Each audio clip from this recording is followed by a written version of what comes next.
آج میں ایک ایسا واقعہ بتانے جا رہا ہوں جو وحدانیت پر، توحید پر اور رب ذوالجلال پر یقین کامل ہے۔ اور حضور علیہ السلام جب شب معراج کے دن جبریل امین کے ساتھ وہ براق پر سوار ہو کر معراج پر تشریف لے کے جا رہے تھے تو مصر کے مقام پر پہنچے تو وہاں پر جو ہے حضور علیہ السلام کو بہت ہی مہک آنے لگی، خوشبو ایسی خوشبو تھی جو فضا کو معطر کیا۔ پھر آپ نے جبریل علیہ السلام سے پوچھا کہ یہ مہک کہاں سے آ رہی ہے، تو پھر جبریل علیہ السلام نے یہ پورا واقعہ جو فرعون کی بیٹی کی خاتمہ کا جو تھا مشاہد کا وہ پورا بیان کیا کہ فرعون کے دربار میں جو فرعون کی بیٹی ہے اس کی خاتمہ مشاہد، اس نے خفیہ طور پر اسلام کو قبول کیا، لیکن اور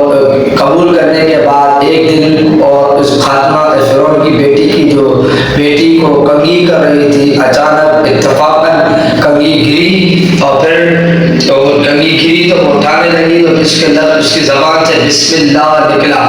تو اس کی بیٹی نے جب یہ لفظ سنا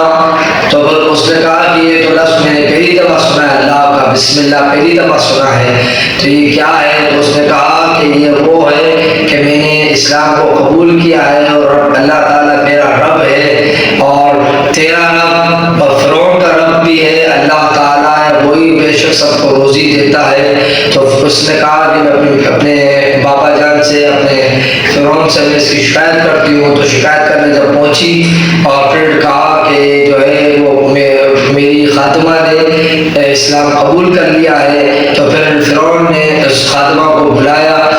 کہ خاتمہ کو جب بلایا تو اس وقت جو ہے فرعون نے پورے دربار میں سے پوچھا کہ ہاں کہ تم نے میرے علاوہ کسی اور کو رب مانا ہے؟ تو اس نے کہا کہ ہاں تیرا رب میرا رب اور پوری کائنات کا رب رب کریم ہے اور میں اسلام قبول کر چکی ہوں۔ تو پھر فرعون نے کہا کہ میں تمہیں سزا دوں گا۔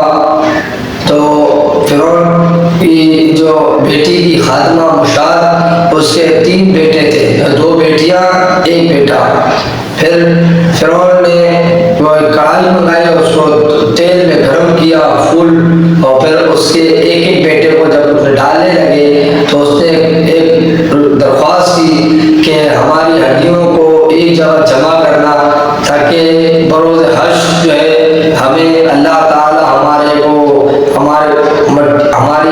ہمیں جنت میں سرخرو کرے۔ تو پھر ایک بیٹی کو ڈالا گیا، پھر دوسری بیٹی کو ڈالا گیا، وہ شہید ہوئی، اور اس کا جو ایک بیٹا تھا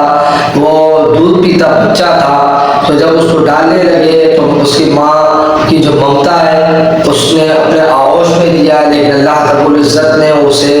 اس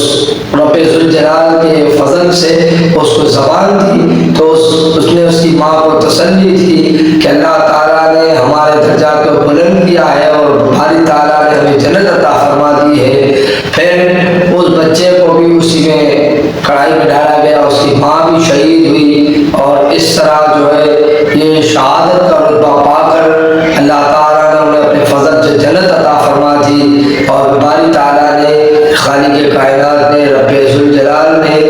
جو ہے انہیں سرخرو عطا فرما دی۔ اور پھر اس کا خلاصہ یہی ہے کہ جو بھی ہو جائے بحیثیت مسلمان اللہ تعالیٰ کی وحدانیت پر یقین کامل ہو، اور کتنا بھی ظالم اور جابر بادشاہ ہو اس کے رب حق کو بلند کرنا ہے۔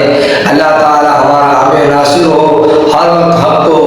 بلند کرے۔ اور اس طرح یہ جو خوشبو جو تھی جنتی محل سے آ رہی تھی، جو حضور علیہ السلام نے اس کو محسوس کیا اور جبریل امین سے یہ پورا واقعہ سنا مشاہد کا،